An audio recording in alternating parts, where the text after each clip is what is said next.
Bueno, mi nombre es Paola Campitelli, soy profesora de la Facultad de Ciencias Agropecuarias. Vamos a explicar hoy lo que es el proceso de compostaje, lombricompostaje, y vamos a comentar cómo hacer una tierra mejorada. En nuestros domicilios habitualmente sacamos los residuos a la calle y en esa bolsa de residuos aproximadamente un 50% corresponden a residuos que tienen que ver con lo orgánico. Estos residuos van muchas veces a parar a vertederos donde generan gases de efecto invernadero, como por ejemplo el metano. Todos esos residuos podrían ser aprovechados para generar enmiendas orgánicas. Si nosotros hacemos una separación dentro de los domicilios, podemos tomar estos residuos orgánicos y generar un compost o un lombricompuesto. Básicamente el compostaje es un proceso biooxidativo, quiere decir que es un proceso donde intervienen microorganismos y necesita de la presencia de oxígeno para desarrollarse. Este proceso conlleva la realización de una pila de residuos orgánicos de distintas naturalezas donde empiezan a trabajar microorganismos aeróbicos que comienzan a descomponerlo para generar una materia orgánica estable que muchas veces se conoce como humus. Este humus es la parte más fértil de los suelos y sirve para mejorar entonces los suelos que tenemos en nuestras huertas, en nuestros jardines. Para poder realizar un compost necesitamos tener residuos vegetales. Se recomienda que estos residuos no vengan de comidas elaboradas. Cuando ya tienen presencia de cloruro de sodio, que es la sal de mesa, comienza a generar efectos contraproducentes en los suelos. Por ello, cuando nosotros vamos a elaborar nuestros alimentos, todo lo que tiene que ver con los residuos orgánicos los podemos separar en una bolsa separada durante 2 o 3 días, almacenarlos allí con tapa para que no genere la aparición de moscas o de roedores o de otros vectores, para luego comenzar a armar nuestra pila de compostaje.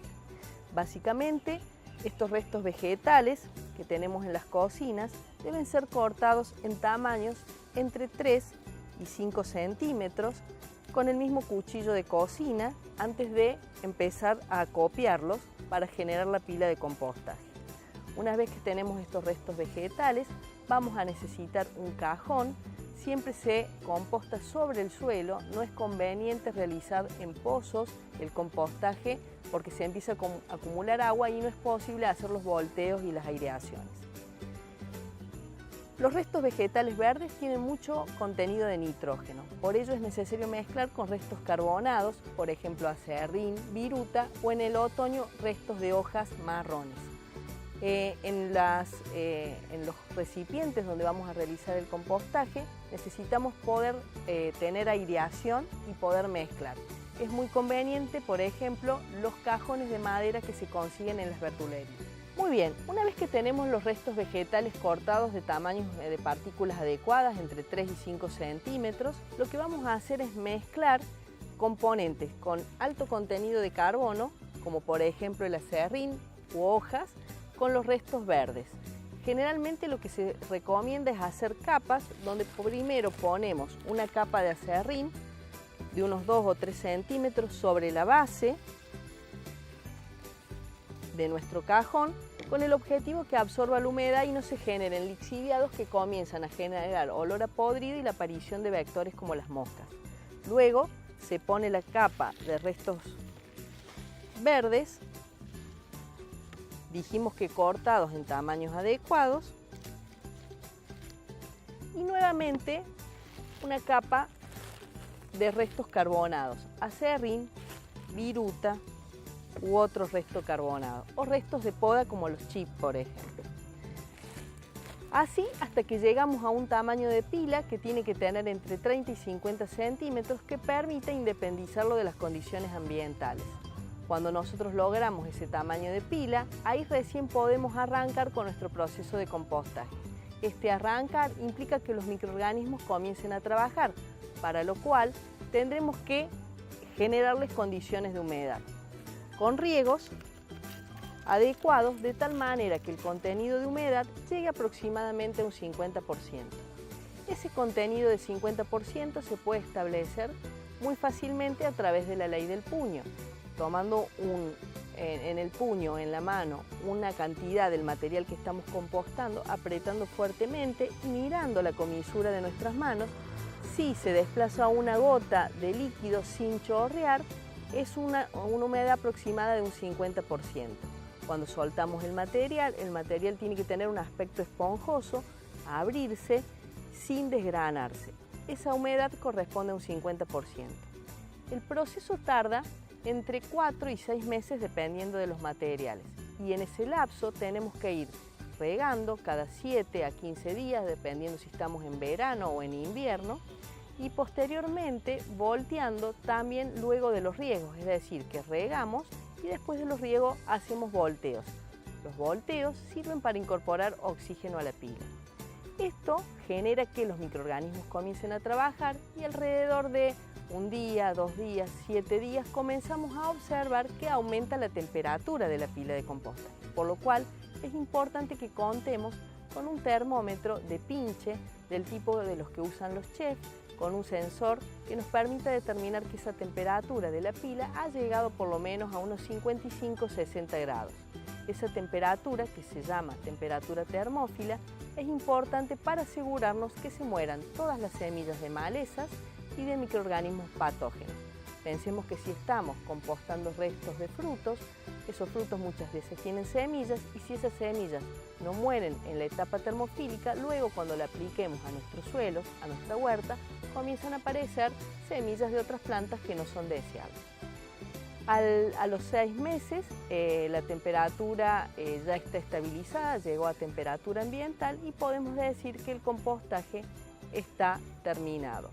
La forma de poder determinarlo es observar que en un compostaje terminado, como este que tenemos acá, ya no podemos observar resto de lo que fue inicialmente nuestro resto vegetal. El color ha cambiado, se va haciendo más oscuro, eso es a causa de los ácidos húmicos que se van generando y de esa materia orgánica que ya está estabilizada. Cuando está en estas condiciones, ya es adecuado para ser incorporado en los suelos sin generar efectos tóxicos para las plantas ni para el suelo. A su vez, en una pila de compostaje tradicional, una vez que ha bajado la temperatura, es decir, que ha superado la etapa termofílica, nosotros podemos generar una cama para hacer un lombricompostaje. Esas camas tienen entre 10 y 15 centímetros, requieren de una humedad un poquito superior a los compost, cercanas al 60%, y en el momento en que esa temperatura baja, se siembran las lombrices. Las lombrices que se utilizan son las lombrices rojas californianas de la especie Eisenia fétida. Esas lombrices no son las lombrices de suelo porque tienen una alta capacidad para consumir restos vegetales, son muy eficientes y van colaborando en la degradación de nuestros restos orgánicos, incorporando oxígeno y aumentando la mineralización de nuestra materia orgánica.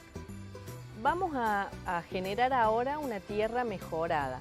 El compost no se utiliza directamente puro, sino que es una enmienda que se genera para agregar a los suelos. Para ello, habíamos desarrollado todo el proceso de compostaje y al final habíamos obtenido la enmienda orgánica.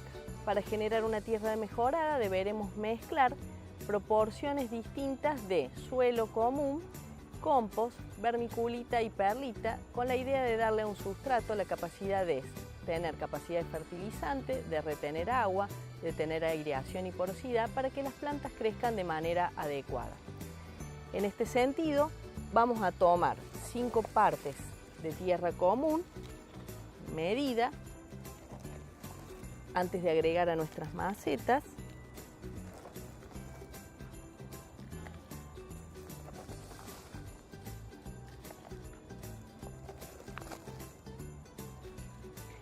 $20 de compost,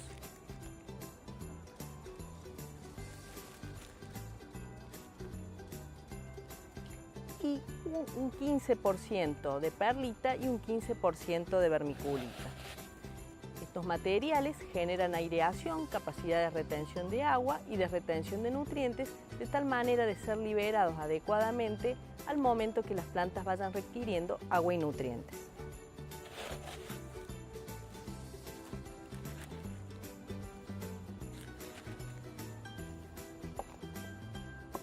estos distintos materiales se mezclan adecuadamente para luego incorporarlos a nuestras macetas.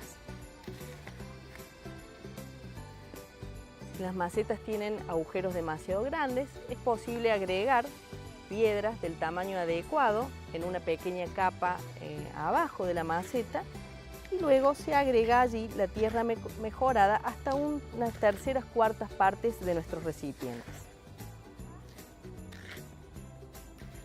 De esta manera ya tenemos el sustrato preparado y estamos en condiciones de hacer las siembras o los trasplantes.